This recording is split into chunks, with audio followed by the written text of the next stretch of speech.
Assalamualaikum warahmatullahi wabarakatuh.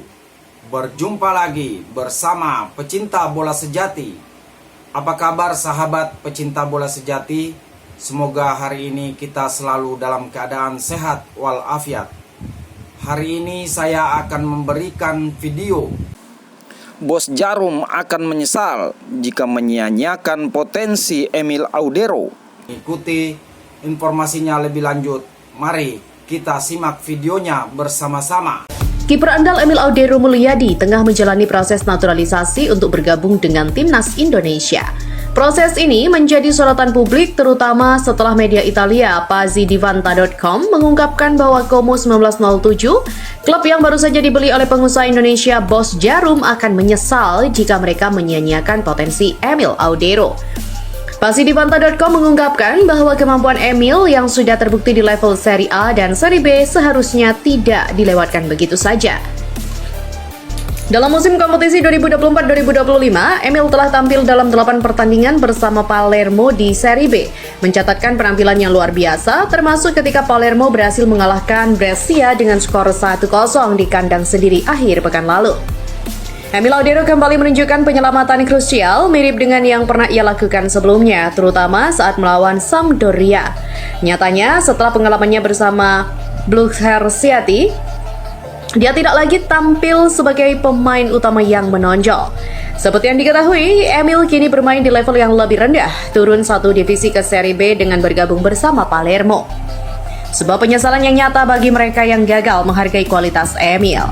Meskipun tidak menyebutkan secara langsung nama Como 1907, perhatian publik langsung tertuju pada klub tersebut karena Emil memang sedang dipinjamkan ke Palermo oleh Como 1907 sejak 3 Februari dan kontraknya akan berakhir pada 30 Juni 2025.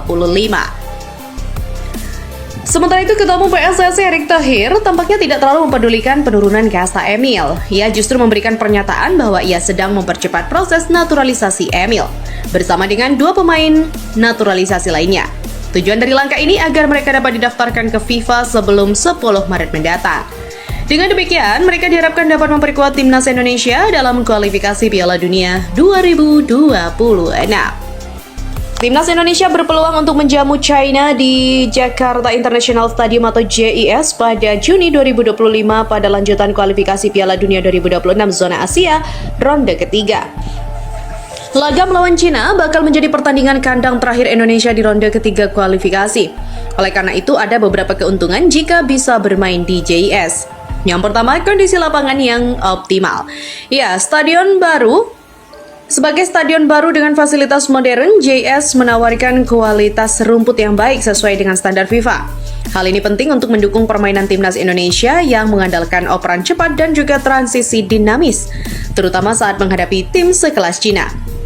Selain standar lapangan yang memadai, sistem pencahayaan canggih dan ruang ganti yang nyaman juga bisa memberikan keuntungan lain untuk para pemain timnas Indonesia.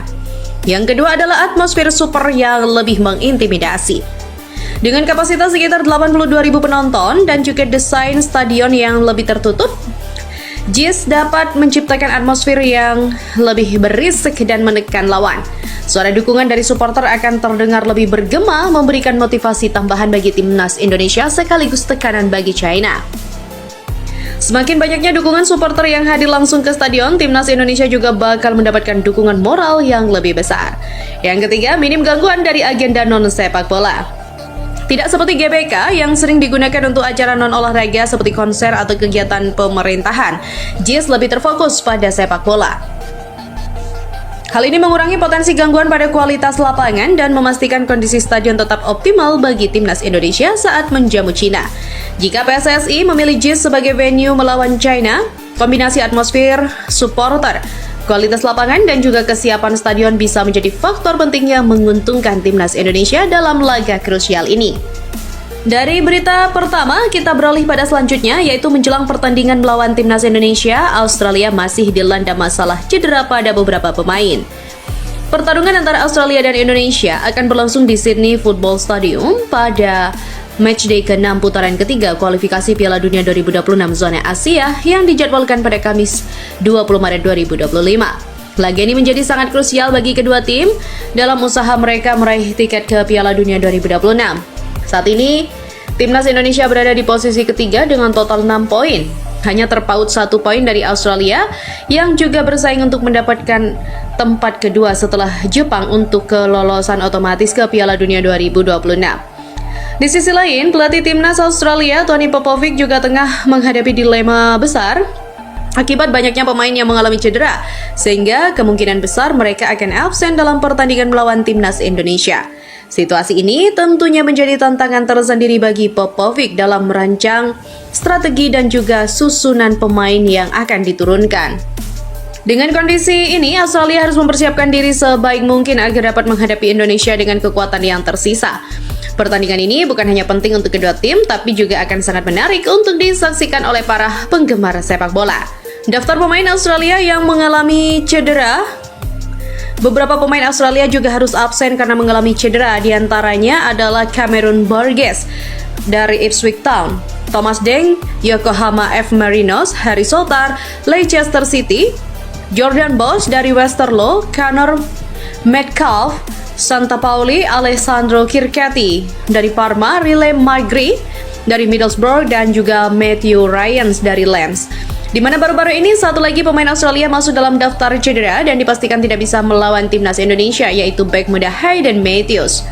Pemain yang berusia 20 tahun itu mengalami cedera ankle yang cukup serius. Cedera yang dialami oleh Hayden Matthews semakin memburuk, yaitu memperburuk kondisi pertahanan dari Socceroos.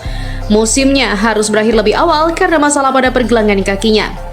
Sebenarnya Hayden Matthews bisa menjadi pilihan alternatif di posisi bek tengah, namun kini ia harus menepi untuk memulihkan diri. Pemain yang tersedia juga melihat daftar sementara pemain Australia yang tengah mengalami masalah cedera. Timnas Indonesia dapat mengambil keuntungan dari situasi ini. Salah satu sektor yang paling menjadi perhatian adalah pertahanan, di mana terdapat 4 pemain kunci yang absen. Mereka adalah Matthew Ryan, kiper, Alessandro Kirkati, bek kanan, Harry Souttar, bek tengah, dan juga Cameron Burgess, bek tengah. Di mana keempat pemain itu merupakan starter saat Australia bermain imbang melawan Indonesia dengan skor 0-0 di pertemuan pertama yang berlangsung di Jakarta pada bulan September tahun lalu.